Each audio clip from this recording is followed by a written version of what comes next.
我相信呢啲掌聲咧係俾天上嘅父神嘅，多謝大家咁愛耶穌啊！咁容許我咧喺講道之先咧，即係我好快交代一下，即係我現在嘅狀況啦，即係好開心、好感恩，即係好耐冇即係翻到嚟咧喺觀浸當中同大家聚會啦。我係啱啱6月咧就喺播道神學院神學畢業啦，咁所以咧就咁之後咧就喺播道會獻恩堂侍奉，一路實習啦侍奉嘅時候咧就未有好多機會咧嚟到大家當中同大家一齊聚會啦。咁我現在咧喺神學畢業之後咧，咁我申請緊喺美國嘅達拉斯神學院咧繼續進修舊約嘅神學碩士啦。主約許可咧就係明年嘅1月咧就會開學啦。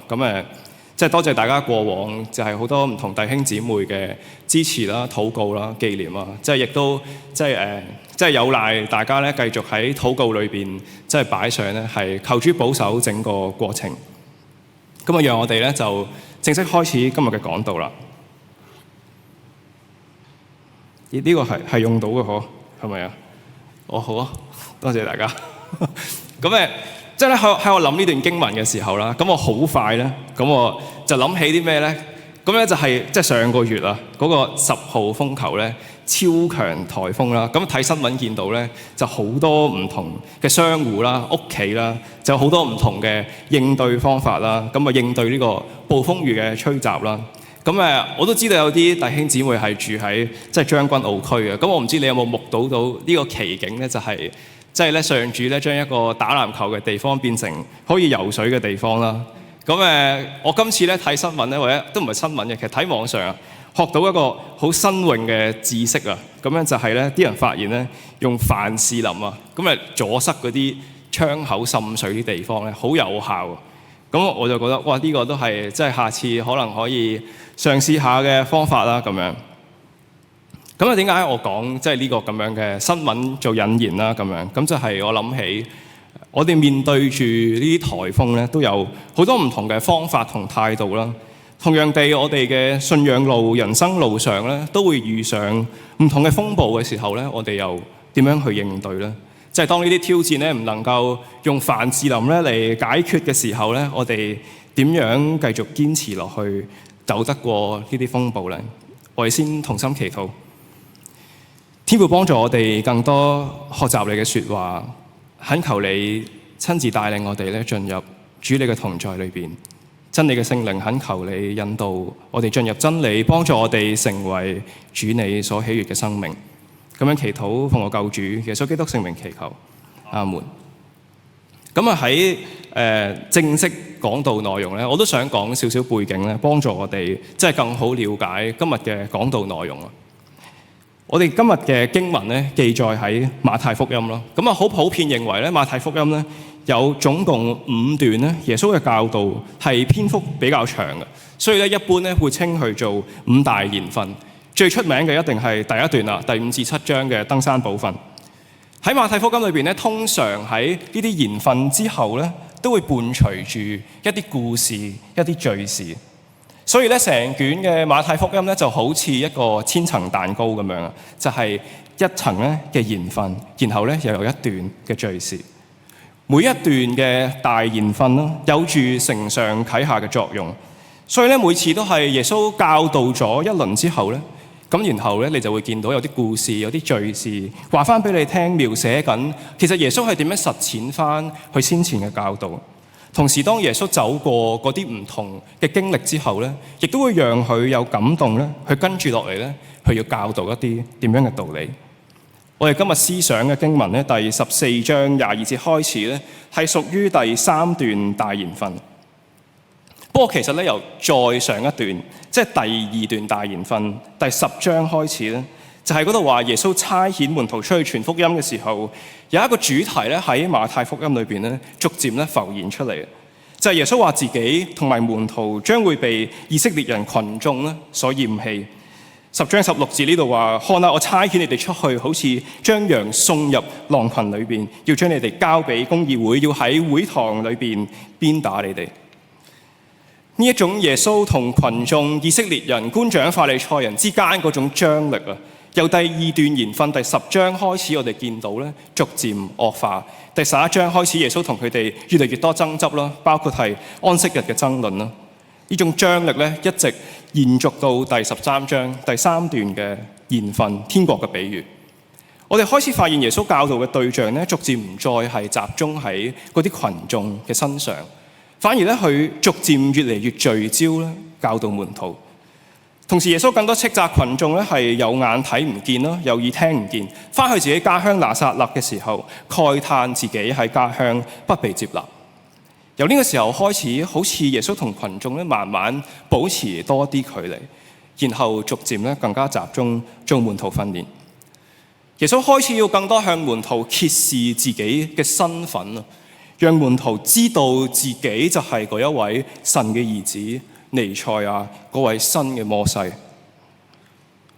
我哋今日思想嘅經文咧係耶穌喺水面上行走，其實同再上一個古仔咧5餅2魚咧係耶穌為門徒開出嘅突擊測驗啊，目的咧要教導門徒耶穌嘅身份啦，以及信心嘅功課。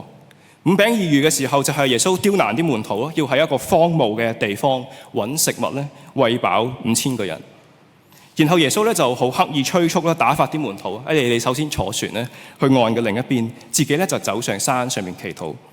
好多個鐘頭之後咧，一路去到半夜咧，先至出發咧去拯救嗰啲身處喺風浪裏邊煎熬咗好一段時間嘅一班門徒。呢兩個故事嘅佈局咧，好似係耶穌精心設計，要考驗門徒。嚟到今次咧，當門徒經歷過5餅2魚嘅神蹟咧，耶穌要測試佢哋對自己嘅身份會唔會多一啲認識咧？佢哋嘅信心會唔會有啲進步咧？水面上行走呢段經文一開頭讓我哋知道係耶穌刻意營造咗一個場景作為門徒嘅測驗。咁啊，作者交代完啦，耶穌趕咗佢哋落船之後咧，咁鏡頭就聚焦喺一班門徒嘅身上。經文讓我哋知道佢哋喺海中心一路去到半夜咯，身處嘅嗰隻船咧已經俾海浪好猛烈咁攻擊咗好多個鐘頭啦。佢哋一路好嘗試努力咧划船啊，將個船咧翻埋岸邊咧，好努力啦，好攰啦，但係一路徒勞無功。我好想咧你幻想一下咧門徒嗰個狀態，嗰個處境。就係半夜咧，喺大風大浪嘅海中心啦，黑掹掹，一路好努力啦，好攰啦，徒勞無功。門徒就係身處喺一個好疲倦、絕望嘅狀態。咁呢個時候咧，佢哋忽然喺海上睇到一個鬼影咧，咁就好驚咧，就大叫有鬼啊咁樣。門徒咧喺佢哋疲倦絕望之中咧，加上驚慌，呢個咧就係門徒當時嘅狀態。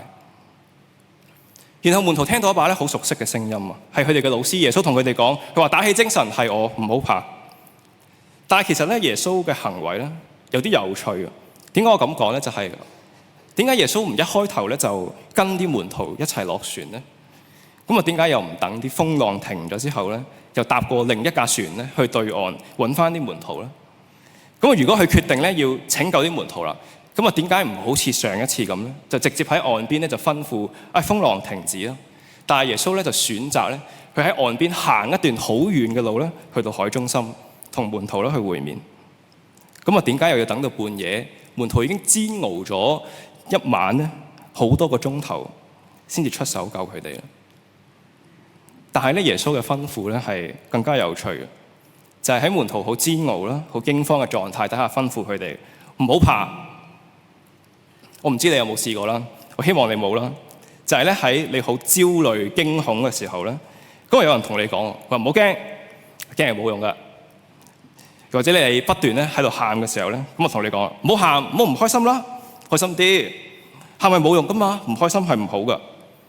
我唔知你覺得真係有冇用啦嚇。咁但係咧，如果你有讀過輔導或者社工咧，咁佢第一堂咧同你講咧，最基本咧呢啲咧就係唔可以講出口嘅大忌。翻返去經文啦，我哋見到耶穌做咗好多看似好有趣啦、令人疑惑嘅行為，其實背後咧要門徒學習咧一啲事情。耶穌要門徒知道企喺佢哋面前嘅其實到底係邊一個，而當門徒能夠真正睇得見耶穌嘅身份嘅時候，就可以做到一件事，就係當佢哋身處喺煎熬咯、驚慌、風浪危難嘅當中咧，依然可以有本錢走出佢哋嘅驚慌，可以唔害怕。耶穌嘅同在讓佢哋有本錢唔再害怕，可以驅散恐懼。雖然當時嘅門徒咧未必能夠即刻咧馬上咧完全明白耶穌要揭示俾佢哋睇嗰個身份係咩，但係嚟到馬太嘅筆下咧，當佢再一次將呢個故仔敘述俾我哋讀者睇嘅時候咧，留低咗一啲更加清晰嘅提示。倘若我哋讀者咧係熟讀舊約聖經嘅話，好快留意到呢個故仔對馬太嚟講咧有更深一層嘅意味啊！水啦、深海啦、深淵喺舊約咧係代表住混沌咯、死亡、惡勢力。詩篇入邊嘅詩人咧曾經咁樣求告上帝，佢話：救我脫離深水，求你唔好讓波濤淹沒我，唔好讓深水吞滅我，唔好要深坑將我封閉。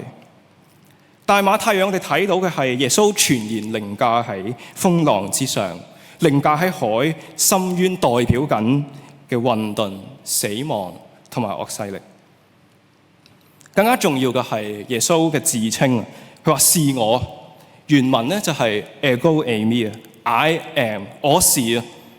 喺出埃及記入邊，當上主同摩西啟示佢自己個名嘅時候，就係咁講，佢話我是。同約翰福音入邊耶穌7次我是嗰個作用咧係有啲類似。喺馬太嘅筆下咁樣記載，耶穌使用緊上帝喺舊約嘅自稱我是嘅時候，係要我哋讀者知道，耶穌宣告緊佢同父神一樣，凌駕喺所有風浪、水面、死亡、混沌、惡勢力之上。耶穌宣告緊佢同父神有一樣嘅地位、權勢、能力，係超乎喺萬有之上。耶穌同門徒揭示嘅呢個身份，成為門徒喺驚慌入邊可以唔需要再害怕嘅本錢。耶穌要求門徒唔好怕看似一個唔合理、唔近人情嘅要求，但事實上就係當嗰位超乎萬有嘅耶穌基督親自臨在喺我哋嘅風浪驚慌之中嘅時候咧，我哋就可以有本錢，唔需要再害怕。弟兄姊妹，其實我哋即使身處喺嗰啲風浪嘅裏邊，依然可以唔驚慌。其實係在乎緊我哋有幾認識咧？嗰位時常與我哋同在嘅耶穌基督，其實佢係邊一個？佢曾經做過啲乜嘢？佢有能力、有權柄做到啲乜嘢？我哋要花力氣、花時間，好好認識呢位我是耶穌基督係邊個？有時候咧，我會羨慕嗰啲信心偉人啊、屬靈嘅前輩。點解佢哋可以咁安然啦、咁有信心咧，面對佢哋身處嘅嗰啲艱難咧？有一次咧，我有個神學院老師咧，佢好淡定咧，同我分享翻，佢當年咧喺外國進修嘅時候啊，佢曾經試過咧，銀行戶口咧連100蚊都冇，即係撳唔到錢啊！我想像唔到咧，嗰啲日子咧，到底係點樣過？但係或許係呢啲過往嘅經歷，當人真係用生命、用時間、花氣力認識主嘅時候，喺面對風浪嘅時候，就能夠更加知道，原來真係可以唔需要驚慌，可以安然信靠主耶穌嗰位我是，因為佢喺萬有之上，凌駕風浪，可以驅散我哋嘅恐懼。翻返去經文嘅時候咧，當彼得知道海面上係耶穌嘅時候咧，佢同耶穌講：佢話主啊，如果係你咧，吩咐我喺水面上行去你嗰度啦。咁啊，彼得就想有樣學樣啦。耶穌就批准佢，佢話嚟啦咁樣。咁啊，彼得就即刻跳落船啦。佢就諗住咧就行過去耶穌嗰度。行咗幾步咧，經文話當彼得嘅目光唔再係望住耶穌啦，而係睇見風勢猛烈咧，就害怕起嚟，開始沉落水。喺咁嘅關頭咧，佢呼叫話：主啊，救我！耶穌咧及時拉起咗佢。不過咧就贈咗佢一句，佢話：小信嘅人啊，點解你疑惑咧？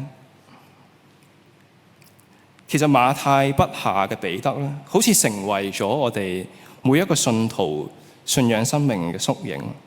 不論我哋好似彼得一樣，係好想為上主做一啲事情，定係上主呼喚我哋為佢做一啲事情都好，我哋嘅心都會好似彼得一樣，有時候充滿信心，又有時候咧因為再次遇到危難挑戰而驚慌。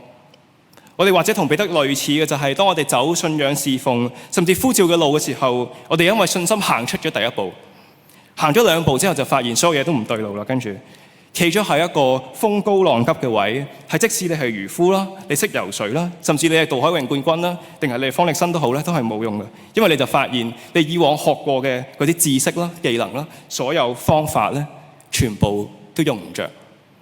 你發現咧，你冇晒辦法，好似被逼到埋牆角一樣。耶穌話彼得係小信嘅人，問佢點解疑惑啊？呢個故事咧，好似同我哋講，信心咧係最後，亦係唯一咧，讓我哋可以安然走過風浪嘅要素。我好想舉一個比喻啊！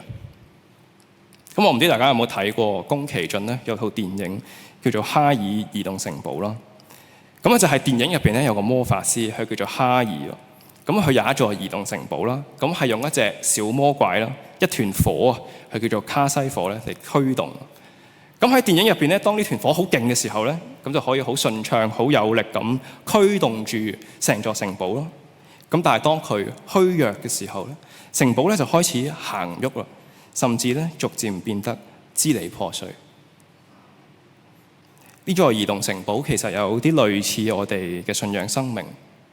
驅動住呢個城堡嘅嗰團火咧，就係我哋嘅信心。唯有信心咧，能夠讓我哋走過嗰一啲上帝帶領我哋行，但我哋完全理解唔到嘅路當中咧，甚至你發現你面對緊好多嘅挑戰，好唔容易。咁我頭先一開頭話，即係小弟咧就係6月神學畢業啦。咁我畢業之後咧就開始就係預備咧就報名美國神學院進修嘅嘢。咁啊，申請嘅過程咧，大概就過咗一半啦。但係好坦白講咧，呢個申請嘅過程咧，係非常之挑戰咧我對上主嘅信心。因為好多嘅事情咧，超出咗我嘅控制範圍，唔係我盡力啲、努力啲、瞓少啲咧就完成得到嘅。咁啊，譬如咧就係我要預備啦，我要交好多文件俾美國神學院嘅入學處啦。咁但係咧，可能啲美國人咧就注重啲 work-life balance。咁咧，佢哋用好多時間咧，就批呢啲文件。咁好多時候咧，我就喺度等啦。但係個內心就好焦慮啦，因為我乜嘢都做唔到。早2個禮拜咧，神學院就同我講，佢話：已經收咗我啦。咁但係咧，仲有一個好大嘅挑戰咧，就係要去美國領事館咧申請呢個學生簽證。咁啊，好多人咧就同我講，就話：申請簽證好困難。有個咧喺美國進修緊嘅師兄，佢同我講咧，佢有個同學咧係神學院收咗佢啦。但係領事館咧就唔批佢嗰個簽證，咁啊變相咧，佢結果咧佢要 online 咧用 Zoom 上堂，即係咧人哋上堂嘅時候咧，佢就係半夜嘅時候。當呢啲好實質嘅難關放喺我眼前嘅時候咧，都會讓我覺得好不安、好焦慮，甚至咧好挑戰緊我嘅信心。有時候咧，我祈禱咧同主訴苦，我話唔係主你帶領我要行。即係呢條路咁樣，係咪真係搞得掂㗎？我掌握唔到個前路，冇任何辦法嘅時候，呢段經文咧再一次提醒我，亦都成為我哋嘅提醒，就係喺呢啲艱難嘅情況底下，信心先至顯得寶貴。弟兄姊妹，唯有信心能夠讓我哋走得過嗰啲好唔容易嘅日子，特別咧係侍奉同埋呼召嘅道路。當我哋身處喺風浪裏邊，要用生命、用心、用時間，知道認識耶穌嘅身份係乜嘢？佢係凌駕風浪萬有之上嘅我是。因此，當我哋知道佢係邊個嘅時候，就可以有條件、有本錢，唔需要再驚慌。同時要學習操練我哋嘅信心，因為當所有事情你發現唔對路嘅時候咧，唯有信心信嗰一位凌駕喺一切風浪嘅耶穌，可以讓你最後安然走過你面對嘅風浪。翻返去經文咧，呢個故事嘅結局咧係咁嘅。耶穌同彼得上咗船咧，就風咧就停咗。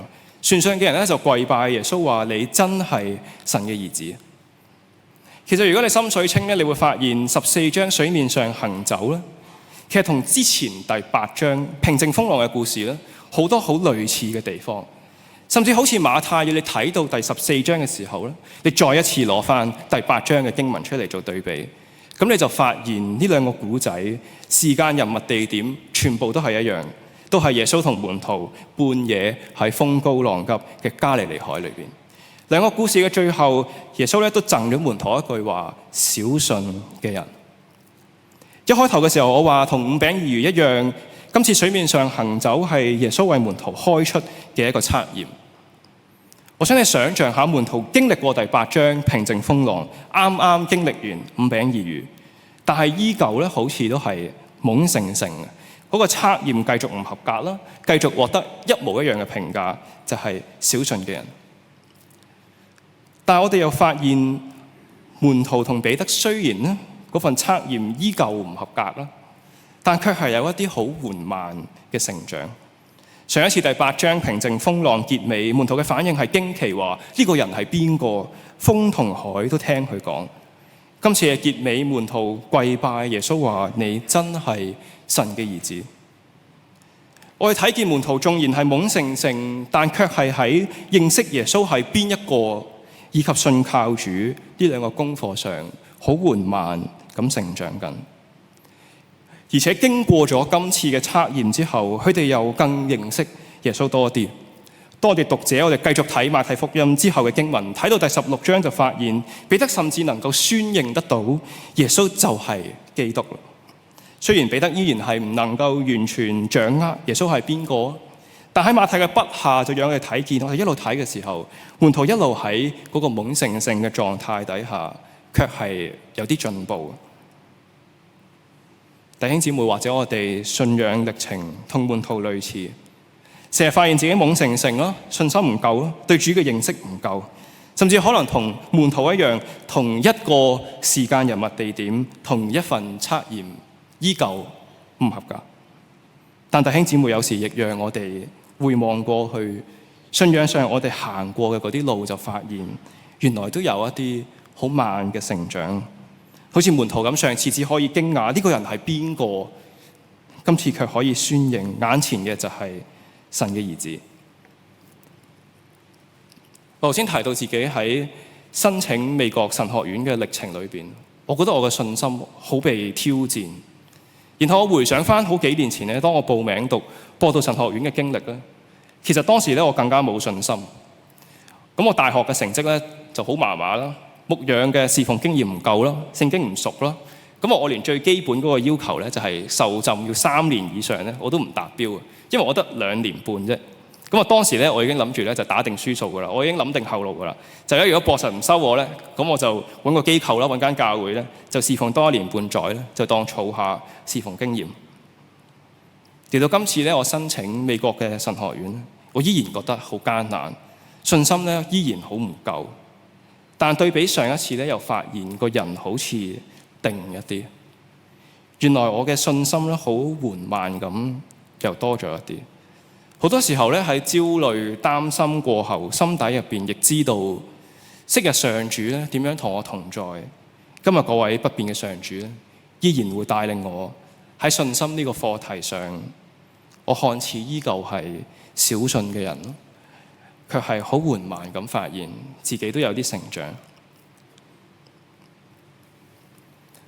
水面上行走呢個故事係我哋每一個信徒信仰歷程嘅縮影。我哋總會好似門徒咁，會遇上暴風雨啦，會有驚慌嘅時候，失去希望嘅時候。喺呢啲時候咧，我哋點樣行得過呢？當我哋仍然身處喺嗰個風浪驚慌嘅裏邊，點樣安定落嚟呢？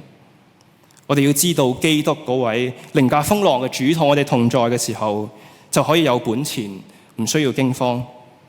因此我哋要操練認識主，用心、用時間、用生命好好認識嗰位我是係邊一個。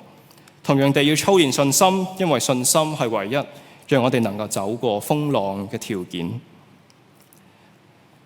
當我哋話今日思想嘅故事係信仰歷程縮影嘅時候，代表住倘若門徒佢哋經歷過一次又一次風浪，同樣地，我哋嘅生命必然會不斷遇上風浪，但喺呢一次嘅挑戰裏邊，我哋卻可以慢慢成長。有一日咧，當我哋回望我哋跨過咗嗰啲挑戰嘅時候，或者都會發現，原來咧我哋都慢慢成長咗一啲。原來我哋依靠主咧行咗一段唔短嘅路。回望嘅時候，發現嗰啲信心認識主嘅操練咧，原來都有啲用㗎。原來我哋成長咗啲，原來嗰啲操練幫助我哋行前咗半步。弟兄姊妹咧，願意今日嘅經文激勵我哋繼續咧走前面唔容易嘅信仰路，甚至咧係你呼召嘅路。信仰嘅路咧總係好唔容易，但係操練認識主，讓我哋知道有邊個喺我哋身邊嘅時候，就可以慢慢攞出少少嘅勇氣，繼續走前面嘅路。操練信心，讓我哋喺戰兢嘅裏邊學習信靠嗰一位一路喺我哋身邊凌駕喺風浪之上嘅主。上主必然與我哋同在，必然帶領我哋，讓我哋可以走過一場又一場嘅暴風雨。我哋同心祈禱，天父幫助我哋認識你，幫助我哋信靠你，幫助我哋可以攞出勇氣力氣，繼續依靠你行唔容易嘅信仰路。上主憐憫我哋有時候懵盛盛，信心唔夠，容易驚慌焦慮，幫助我哋學習越嚟越安心，全然信靠你。天父求你幫助我憐憫我哋，咁樣祈禱奉我救主耶穌基督聖名祈求，阿們。